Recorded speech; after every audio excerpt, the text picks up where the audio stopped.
as if you are the Queen of England.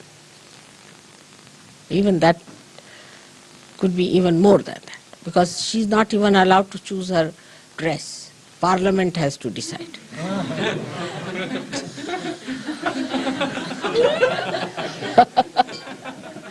Poor thing cannot have any ego at all, poor thing. She has to choose what dress she has to wear for a particular occasion. If the Parliament says yes, she wears. She says no, no. Big problem for them. But for us who are free people, we must have common sense to understand what to do, where to do, what to talk, how to talk. But when there is ego, you cannot have common sense. And this is the reason I think the Western people have become so stupid in so many things. Whatever I see it upside down. Indians, we may be poor people in the villages. They are not so educated. You are all very well educated people. Everything is there. But all has come out of ego. So the common sense is lacking. So those who deal with the Mother Earth, like farmers, have tremendous common sense. Now in Holland, I used to think people will have lot of common sense because they are farmers, you see. When I had come in 65, they were better off, much better people, not so nonsensical. They were well-dressed, nice, sensible, solid people. Of course, I met quite elderly people also, I should say. But I was surprised that in the market you could not get a transistor made in Holland, could not get anything made in Holland. So I said, how is it? You don't make anything machine? He said, why should we? For our 25 bulbs of tulips in those days, we get one transistor from Japan. So why should we make a transistor? Common sense.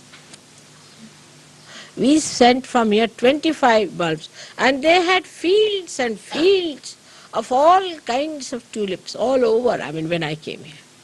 So they said for 25 bulbs we get one transistor. So why should we? We export our bulbs to them and get their transistors. Why should we make transistors? Then they said we export our cheese to a particular country, or eggs to Italy, or chicken to this country, and we get all that we need. I was amazed. You see, they're so proud of their agriculture. And so much doing like that way, which was a very sensible thing, and because they were dealing with the land, I thought I'll find Holland people to be the best. But then I got reports that people are absolutely gone off their heads. They have become like bullocks now. Working with the land, they have become like bullocks who plow the land. I was surprised. How have they become like bulls? They were very sensible people, very sensible. Farmers, sensibly dealing with things and working out things in such beautiful manner. Very innocent and simple people. And naive up to a point of sweetness. Very sweet. When we came here, they wanted to please us, so they wanted to put a flag for us, of our country. And they put Pakistan's flag in front of us.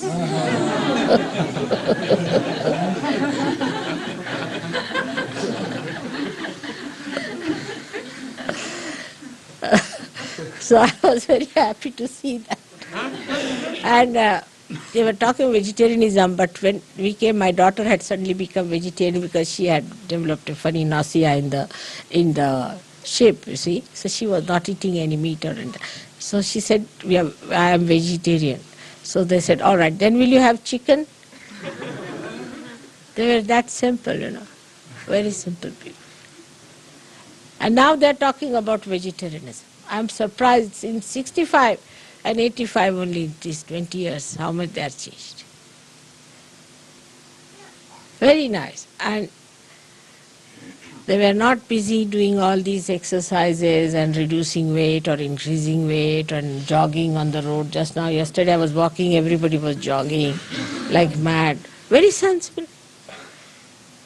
But they have lost their common sense because perhaps they do not come in contact with Mother Earth. They are using machines too much. Maybe that is one of the reasons. And must be the air from other outside countries coming, and they think they are rustic, so they must accept that is all that is modern, sophisticated. Perhaps, maybe. There's a story about a farmer who was traveling by train. And there were some naughty boys who came from the city, so they wanted to pull the legs of the farmer. So one of the boys asked him that if the eggs are selling here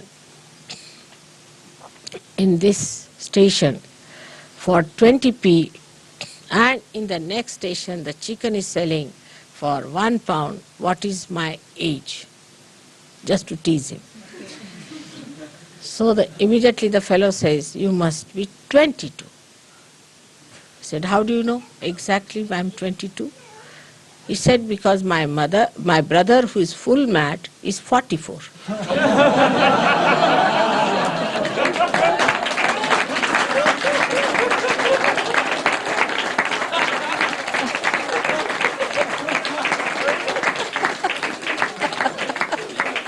You see, they are so practical, so brass. You see, as you call in American language, brass tacks. You see, they know what is it. He looked at him and he said, 22? He said, how? Why? My brother, who is 44, is full mad. And these boys didn't know where to look, you see, because they wanted to tease him. And the farmers have great sense. Like we had one minister who had developed a bad neck, you see, White Vishuddhi, Prime Minister. He was Chief Minister. He used to go on like this, his head used to go like this. So some farmers came to see him. They saw him and they looked at him. They said, oh, he's saying no already, what's the use of telling him anything? We have lots of stories of farmers in India, which shows how much they understand life. I had a very nice gardener. He was from a village. So there was one fellow, old fellow, another gardener. He says, no use talking to this old fellow. I said, why? He said, if he is a Hindu, then an old man is a gone case. I said, why? Because in young age they live like ascetics and in old age they become like bhoots. But if he's a Muslim, they don't live like ascetics in young age, they enjoy life, and in old age they are satisfied souls. So you better talk to a Muslim old man than to an Hindu old man. I mean, the reading is so correct about things, you know. Everything that he said was so practical and so sensible. I was really surprised how he could say these things with such sweetness and with such goodness. And how he understood so many things so well. And he was a very young fellow, about, I would say, 30, 32 years of age. So he came to Bombay to see us. He didn't know our full address, he only knew Marine Drive. So he told the fellow, his taxi fellow, you drive me at Marine Drive. He said, Marine Drive is a big place, you said, drive me anywhere in Marine Drive. He drove. So he went and asked, is there a very tall gentleman staying in Marine Drive somewhere? And you see, my husband is one of the tallest in Indians, you see. So he went to the servants, asked, have you seen any tall Saab anywhere? He said, there's one tallest staying there, you see. So that's how he came to our house. And he showed them his shoes. This shoe is given to me by my Saab. He is also very tall, you see. So he said, this shoe he has given me. And he wears the same style of shoes. So servants notice all these things. They were very practical people. So another gardener who met him, he said, yes, there's a tall fellow and he wears the same type of shoes. So he came to our house. How they are sharp and how their eyes are so penetrating, how they know everything about everything. It is remarkable, very remarkable. And that is what we have to be. We have to be gurus with the mother's influence on us. All the time the mother controlling us, the mother guiding us, the mother making our banks, mother making our maryadas. So the motherliness is your blessing. Today you are raising your kundalini because your guru is a mother. Otherwise you could never have done it. And that is why motherliness is so important. One of the reasons perhaps why the Sahajogis run away from the leaders and sometimes from the people who want to have followed may be that we do not know that they are just entering in, just opening out. So try to be kind, just hatching. The little chicks, you see, will die very fast. You have to handle them very, very carefully. I am saying this after so many years of not saying this. And I am requesting all of you, try to develop, sit before the mirror and try to act like a mother, let us say. Practice it. Try to be nice, kindly, gentle, patient. If you want to spread Sahaja Yoga in the West, we have to do that. Not in Maharashtra. Maharashtra's mothers are quite strict and they are straightforward and children are used to it. You might find that you will say that my mother was a very strict lady, but I think I like her very much because she's taught me so many things. My sisters are expert cooks. We are very good in life. We are doing so well in life. We don't trouble anyone. All these things have come from our mother. She was a strict lady and she would not tolerate any nonsense. She would never tell a lie herself. And if you tell her, all right, if this gentleman is coming, you tell that I'm not in the house. Don't tell me to tell lies. I'll tell him that you told me to tell the lies. That's how she was. And that's how she treated us. And we lived with that. But we didn't mind it because what she did was for our good. We knew that she was doing it for our good. Not in this country. People don't understand this fact. They have ego. They never understand that this is for your good. They will always understand this is aggressiveness because they themselves are aggressed or they are aggressive. If they are aggressive, they are even worse. So try to understand what is the situation is in this country. I have adjusted myself. You also should adjust yourself here to the way it is. And that's how we should not hear any more, any complaints about. Now again the Guru Tattva has to go inside, the Mother Tattva.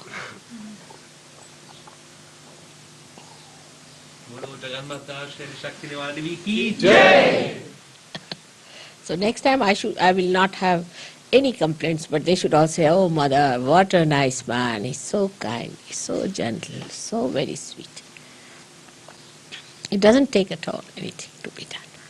Now in this good atmosphere, when the nature is so abundant and the sun also is hiding its own sharpness, when everything is so beautiful, we should decide that we will behave in a manner that will behove our mother. And not fight, not quarrel, not say things. Like somebody in the train now, supposing going, will go and quarrel with the ticket collector. This is my seat, that is my... Sahajogi does not do that. Sahajogi, all right, you don't want, all right, I'll sit here, all right, whatever is legal, I'll do that. Whatever is proper, I'll do. You want it, all right, doesn't matter. You don't allow, all right. Immediately the person melts away. But if you know this is my seat, I have booked it, this, that, and then your mother plays tricks there, on top of that. So ultimately you find that the seat was not yours.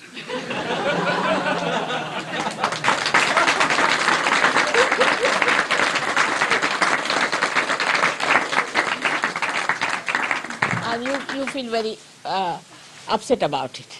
How a Sahajogi is insulted.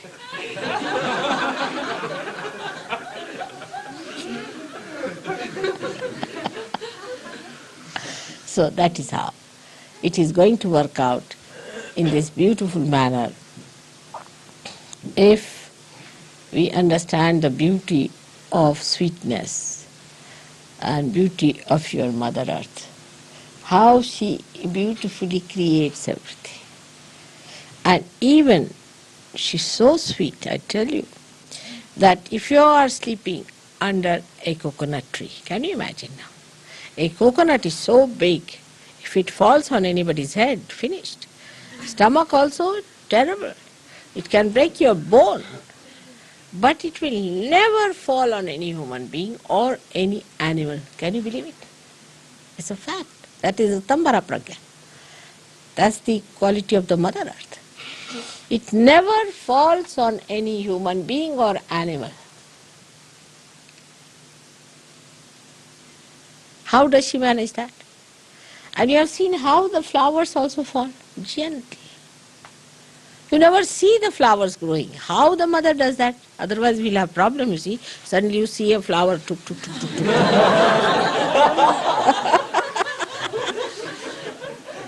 So she, slowly she does it, and suddenly,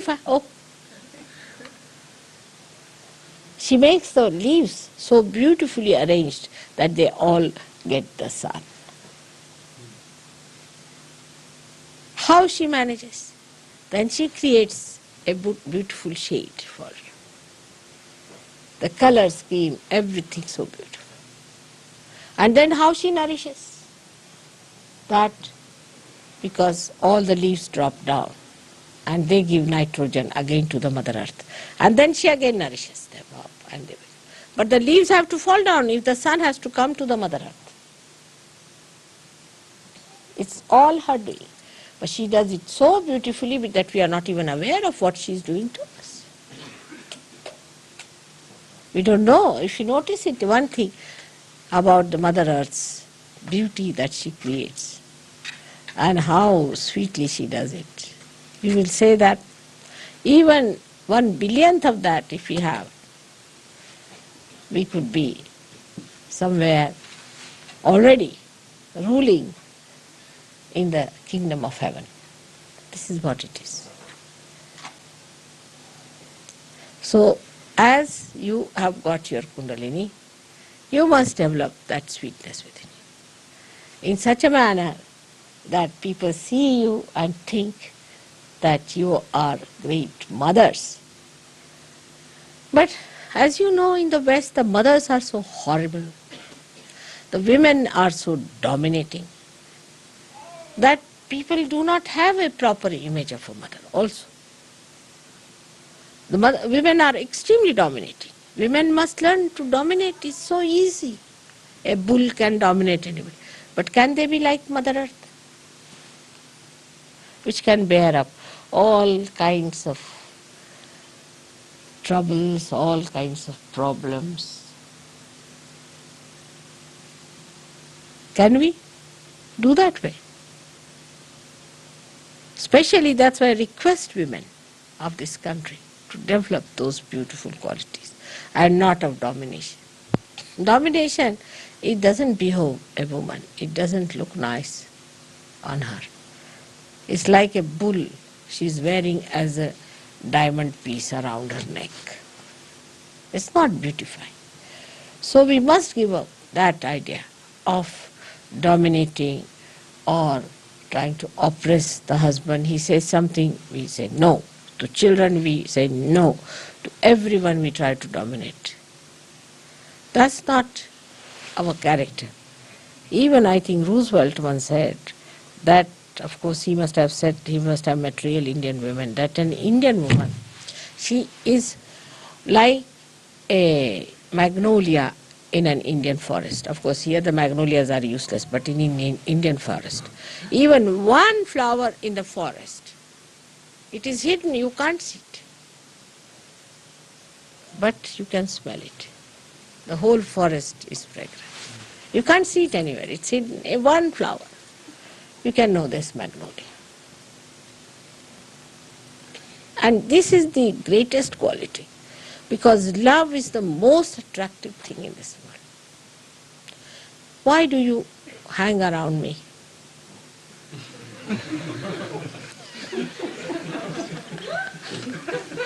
Just ask yourself. Because our vibrations, my photograph has got. No. You feel that you are loved. That I love you. It's a very great quality. But I have that innate within me. I don't have to have it from anywhere. And you too have it. Just expose it and manifest it. May God bless you. Thank you.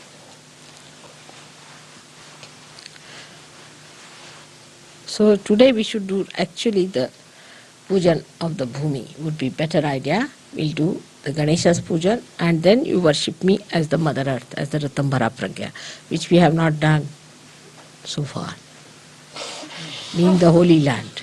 Alright? And we have to thank all these Sahajogis who are so few here, who have arranged all this and have done such good work.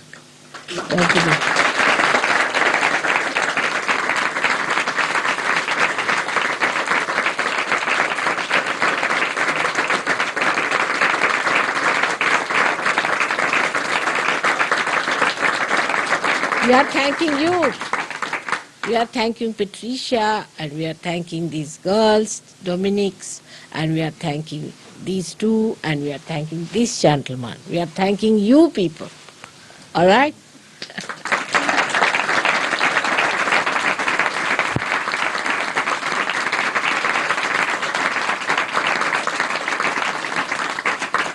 And also Natalie, who is not here. She's a very solid Sahajogini. I hope she will choose her fiancé also with that understanding. And Robert is here, who is another Sahajogi, who has done, who is the one who brought me here.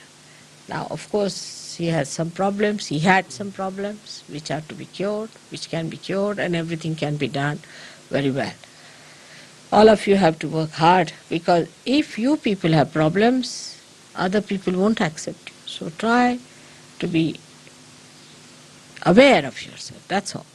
Otherwise, everything is fine. May God bless you very much. You have more and more Sahajogis and you enjoy their company, live with harmony, do not fight with each other. If you have to fight, fight with non-Sahajogis, but not with Sahajogis.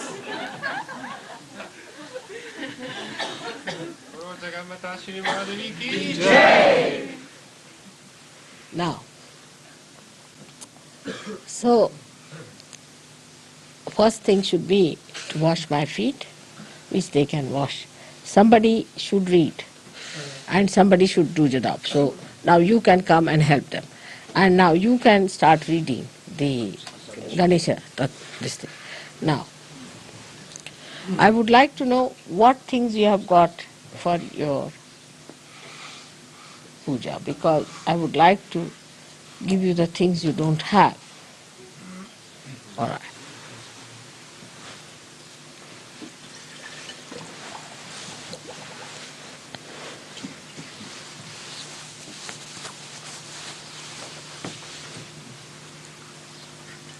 Like the mantra Shri Ganesha. Yes.